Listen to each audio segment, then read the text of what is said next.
अस्सलाम वालेकुम। मेरा नाम है वसीम अहमद आफरीदी और आज वालिदैन की ज़िम्मेदारियों के हवाले से किताब की दूसरी क़िस्त के साथ हाजिर हूँ। पहली क़िस्त देखने के लिए ऊपर दिए गए लिंक पर क्लिक करके आप वीडियो देख सकते हैं। आज हम बराह रास्त कुरान की आयत को बुनियाद बनाकर पेरेंटिंग के स्टैंडर्ड्स को समझेंगे। आयत को डिस्कस करने से पहले मैं कुछ नुकात वाज़ेह कर देना पसंद करूँगा। हम सब ये जानते हैं कि उर्दू में कई लफ्ज़ अरबी के भी शामिल हैं। लिहाजा जब भी उर्दू बोलते हुए हमारे सामने कोई भी अरबी का लफ्ज़ आता है तो हम इसका वो मतलब लेते हैं जो उर्दू में राइज है। मिसाल के तौर पर अरबी में एक लफ्ज़ है माल, और इसका लफ्ज़ी मतलब होता है कोई भी चीज़ जो अपने तनासुब में पूरी हो लेकिन ओवर साइज्ड हो। मिसाल के तौर पर एक आम सा इंसान होता है और एक बॉडी बिल्डर होता है। मसल्स दोनों के एक जैसे हैं लेकिन बॉडी बिल्डर के मसल्स ज़्यादा बड़े साइज़ के होते हैं, तो इसको माल कहेंगे। जबकि उर्दू में माल का मतलब रुपया पैसा लिया जाता है। इसी तरह अरबी में एक लफ्ज़ है यतीम, जिसका लफ्ज़ी मतलब होता है अकेला बेसहारा। जबकि उर्दू में यतीम का मतलब ये लिया जाता है कि जिनके माँ बाप ना हों। इसी तरह कदीम अरब में यतीम इन बच्चों को कहते थे कि जिनका बाप जंग में मर जाए, यानी सिर्फ बाप जंग में मर जाए। यानी लफ्ज़ एक ही है लेकिन उर्दू में इसका मतलब कुछ और लिया जा रहा है, अरबी में इसका मतलब कुछ और है, और कदीम अरब में इसी लफ्ज़ को किसी और मतलब के लिए इस्तेमाल किया जाता रहा है। इसी तरह दुनिया की हर ज़बान में कई ऐसे अल्फाज भी मौजूद होते हैं जो कि लफ्ज़ एक ही है, स्पेलिंग भी वही है, प्रोनाउंसिएशन भी सेम है, लेकिन ये आसपास के जुमले तब्दील होने से इस ख़ास लफ्ज़ का मतलब बदल जाता है। मिसाल के तौर पर इंग्लिश में एक लफ्ज़ है बैंक, और बैंक के दो मतलब होते हैं, एक तो दरिया का किनारा और दूसरा वो बैंक जिसमें पैसों का लेन देन होता है।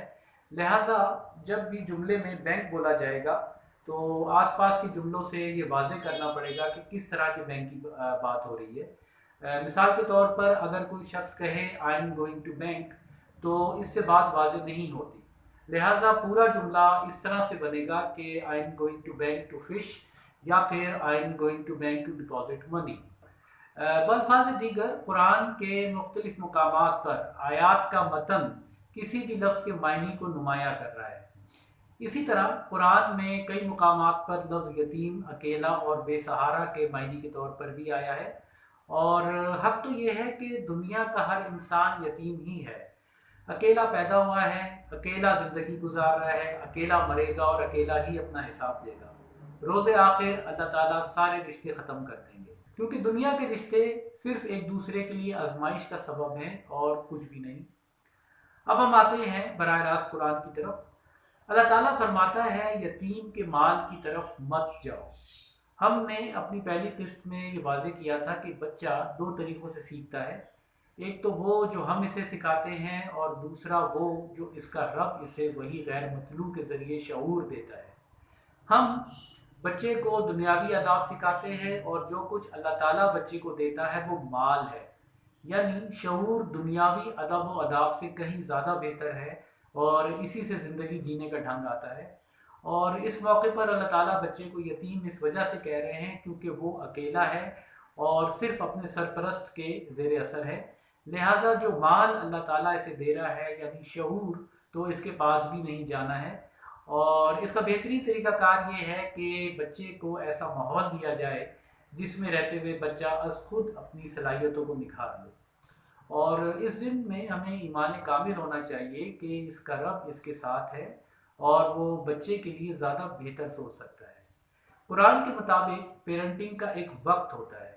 तकरीबन 12 या 13 साल की उम्र तक बच्चा आपकी हर बात को ना सिर्फ पूरी तवज्जो से सुनता है, बल्कि इसी बात को ऐन दुरुस्त समझते हुए इसके मुताबिक अमल भी करता है।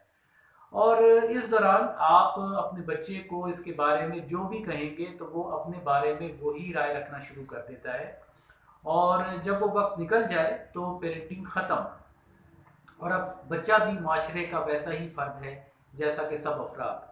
इसकी मिसाल ऐसे है कि एक बच्चा अगर पहली से 10वीं जमात तक किसी स्कूल में पढ़ कर फ़ारिग हो जाए और बाद में कभी दोबारा स्कूल जाए तो इसकी टीचर इससे बहुत खुश होकर तो ज़रूर मिलेंगे, لیکن ٹیچر اب یہ نہیں کہہ سکتا کہ کیا آپ نے ہوم ورک کیا، کیونکہ اب ٹیچنگ کا وقت گزر گیا۔ اسی طرح بچہ یا بچی جب جوان ہو جاتے ہیں، یعنی اپنی ایڈولسنس کی عمر تک پہنچ جاتے ہیں، تو پیرنٹنگ کا وقت بتدریج ختم ہوتا چلا جاتا ہے۔ اس کے بعد آپ تو والدین تو رہیں گے، لیکن اب آپ پیرنٹنگ نہیں کر سکتے۔ اور اس کی واضح دلیل یہ ہے کہ جیسے ہی اولاد کے جسم میں نمایاں تبدیلیاں آنی شروع ہوتی ہیں، تو اس کا مطلب ہے کہ اب وہ نہ صرف جوان ہو گئے ہیں، بلکہ پیرنٹنگ کا وقت بھی آہستہ آہستہ ختم ہوتا چلا جا رہا ہے۔ اور آپ کو اس کا پہلا احساس اس وقت ہوتا ہے جب بچہ پہلی مرتبہ آپ کو اپنا بہترین فیملی فرینڈ سمجھتے ہوئے آپ ہی کی کسی خرابی کو آپ پر نمایاں کرتا ہے۔ بچہ وہ بات بہت خلوص نیت سے کرتا ہے، کیونکہ اب وہ بھی معاشرے کا برابر سے حصے دار ہے، اور اس موقع پر ماں یا باپ کو بچے کی رائے کو احترام دیتے ہوئے بہت بڑے دل کا مظاہرہ کرتے ہوئے اپنی غلطی کو درست کرنے کی ضرورت ہے، یا پھر کم از کم یہ ضرور کہیں کہ ہاں ہم کوشش کریں گے، لیکن اب تم سمجھدار ہو چکے ہو، اس لیے تم اس غلط راہ پر نہ چلنا، کیونکہ تم یہ دیکھتے ہو کہ اس غلطی کی وجہ سے ہمیں نقصان بھی اٹھانا پڑتا ہے۔ لیکن عموماً والدین اپنی جھوٹی انا کی تسکین کرنے کے لیے ترکی بترکی یہ کہنا شروع ہو جاتے ہیں کہ اب تو ہمیں یہ بتائے گا کہ ہمیں کیا کرنا ہے، ہم نے تجھے انگلی پکڑ کر چلانا سکھایا اور پالا۔ اور یہاں سے ماں باپ اور اولادوں میں فاصلہ پیدا ہونا شروع ہو جاتا ہے، جو ساری زندگی کسی نہ کسی شکل میں چلتا رہتا ہے۔ اللہ تعالیٰ فرماتا ہے اور یتیموں کی آزمائش کرتے رہو۔ ہمیں پیرنٹنگ کا وقت ختم ہونے سے پہلے اپنے بچوں کو مختلف ٹارگٹ دینے چاہیے تاکہ اس کے لیے آزمائش کا سبب بنے۔ بچوں کے کھلونوں سے لے کر ان کی تعلیم اور گھر کا ماحول ایسا ہونا چاہیے کہ بچہ ہر وقت کسی نہ کسی تعمیری کام میں جوتا رہے اور اپنے ہاتھ پاؤں کا مکمل استعمال لازمی کرے، تاکہ ذہن کے ساتھ ساتھ اس کی جسمانی نشو و نما بھی ہوتی رہے۔ اور کوئی بھی ٹارگٹ دیتے ہوئے آپ ایمان کامل رکھیں کہ اس کا رب وہی غیر مطلوب کے ذریعے اسے بہترین رہنمائی دے رہا ہے۔ بچہ جب بھی کسی کام کو پایا تکمیل تک پہنچاتا ہے تو ہو سکتا ہے کہ آپ کے لیے وہ اتنی بڑی بات نہ ہو، لیکن بچے کے لیے وہ بہت بڑا کام ہوتا ہے۔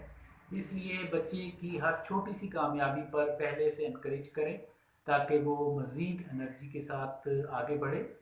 بچہ اپنے کام کا خود جائزہ لینے کے قابل ہوتا ہے، اس لیے اپنے ہی کام میں تھوڑی دیر بعد وہ آپ سے خود ہی ڈسکشن کرنا شروع کر دے گا کہ اس میں فلاں کام بھی ہو سکتا تھا یا فلاں ایڈوانسمنٹ بھی ہو سکتی تھی۔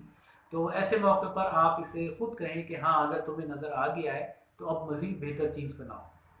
اس طرح بچے کے اندر فہم پیدا ہوگا اور وہ اپنے فیصلے خود کرنے کے قابل ہوتا چلا جائے گا۔ بچہ جب جوان ہو جائے تو اس کا مال اسے واپس دے دینا چاہیے، یعنی پیرنٹنگ کا وقت ختم اور اب آپ بچے کو خود مختار کر دیں۔ البتہ یہ ضرور ہے کہ ایک بہترین فیملی فرینڈ کے طور پر آپ اس سے ڈسکشن تو اب ضرور کر سکتے ہیں، لیکن اب آپ حکم نہیں چلا سکتے، اور اگر ایسا کیا تو اس کا الٹا نتیجہ نکلے گا، جو کہ آج کل ہو رہا ہے۔ کئی ماں باپ یا سرپرست اپنے بچوں کو بہت ساری چیزیں بہت جلد سکھانا چاہتے ہیں، اس لیے کئی مرتبہ بچوں کی ہمت سے بہت اوپر جا کر انہیں ٹارگٹ دے دیتے ہیں۔ ایسوں کے لیے اللہ تعالیٰ فرماتا ہے کہ حد انصاف سے تجاوز کرتے ہوئے جلدی جلدی بچے کا مال نہیں کھانا ہے، کیونکہ بچے کا رب اسے وقت کے ساتھ ہم آہنگ رہتے ہوئے بہترین عمل کرنے کا طریقہ بتا رہا ہے۔ آسان الفاظ میں آپ نے اپنے بچوں کو Jack of all trades and master of none بنا دیا، اور اب وہ از خود کنفیوز ہے کہ اسے زندگی میں کیا کرنا ہے، کیونکہ اس میں قوت فیصلہ کا فقدان پیدا ہو چکا ہوا ہے۔ اللہ تعالیٰ کے نزدیک غریب اور فقیر کا معیار آئی کیو لیول ہے۔ جو شخص جتنا سمجھدار ہوگا وہ اتنا ہی امیر ہوگا، اور جو شخص جتنا کم فہم ہوگا وہ اتنا ہی غریب ہوگا۔ لہٰذا اس مقام پر اللہ تعالیٰ گنجائش دے رہے ہیں کہ جو کم عقل انسان ہے وہ جلدی اپنے ہوش و حواس کھو کر اولاد کو گالیاں بکنا اور مارنا پیٹنا وغیرہ شروع کر دیتے ہیں، اس لیے وہ کوشش کر کے اپنے آپ کو قابو میں رکھے۔ اور جو سمجھدار لوگ ہوتے ہیں وہ بھی اپنے غصے سے بچیں، کیونکہ کئی مرتبہ بچہ کچھ ایسے تجربات کر جاتا ہے جو بڑوں کی نظر میں بہت بڑی غلطی ہوتے ہیں، لیکن بچے کے لیے وہ ایکسپلوریشن ہوتی ہے۔ सबसे आखिर में अल्लाह ताला फरमाता है कि बच्चे को इसका माल वापस करने लगो, यानी इसे फैसले के इख्तियारात देने लगो, तो इस पर एक गवाह कर लो। और वो गवाह कौन है? वो गवाह अल्लाह ताला खुद हैं, जो अपने बंदे को खुद अपनी गवाही देते हैं। अल्लाह की गवाही की बाबत ऊपर दिए गए लिंक पर क्लिक करके आप वीडियो देख सकते हैं। और अगर आपके बच्चे को एक दफ़ा अल्लाह की गवाही मिल गई तो फिर तो बेड़ा ही पार है, और वो अल्लाह ताला की नूर की रोशनी में सारी ज़िंदगी मुकम्मल कामयाबी के साथ एक एक करके मुख्तलिफ टारगेट अबूर करता चला जाएगा, जिसकी मिसाल कुरान में अल्लाह ताला ने इस तरह से दी। और ये नूर ना सिर्फ इस दुनिया में बल्कि रोज़ आखिर तक इसके साथ जाएगा, जिसकी मिसाल कुरान में अल्लाह ताला ने इस तरह से दी। आज के खिताब में हमने कुरान की आयत को बुनियाद बनाकर इस मेयार को समझा है जो अल्लाह ताला वालिदैन या किसी भी सरपरस्त से चाहते हैं, और इस ज़िम्न में हमने बहुत मुख्तसर और सीधा सीधा बातों को बुनियाद बनाया है, क्योंकि कौन से वालिदैन अपने बच्चों को किस तरह से पाल रहे हैं और वक्त हर वक्त बदल रहा है।